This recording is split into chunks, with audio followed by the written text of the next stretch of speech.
শবে কদরের রাতের নামাজের কি নিয়ম? কয় রাকাত পড়বেন?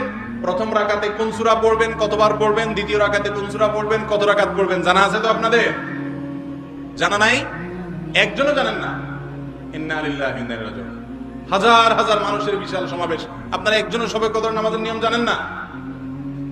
এটা খুব খারাপ কথা ভাই, নিয়ম তো জানতে হবে।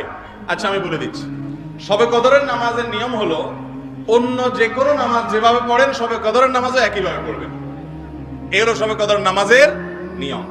এমন কোনো কথা নাই যে শবে কদরের নামাজে প্রথম রাকাতে সূরা ফাতিহার পর অমুক সূরা এতবার পড়তে হবে, দ্বিতীয় রাকাতে ততবার পড়তে হবে, এরকম কোনো কথা কোরআন হাদিসে।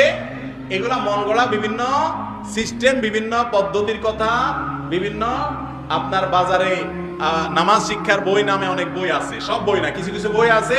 এইসব বইতে শবে কদরের নামাজ এত রাকাত, প্রথম রাকাতের এই নিয়ম, দ্বিতীয় রাকাতের ওই নিয়ম, এরকম বিভিন্ন কথা বলা আছে। এগুলো সব ভিত্তিহীন, মন গড়া, এগুলো কোরআন হাদিসে নাই। কোরআন হাদিসে লাইলাতুল কদরে অন্য রাতের মতো আপনি নামাজ পড়বেন, একটু লম্বা সময় নিয়ে পড়বেন।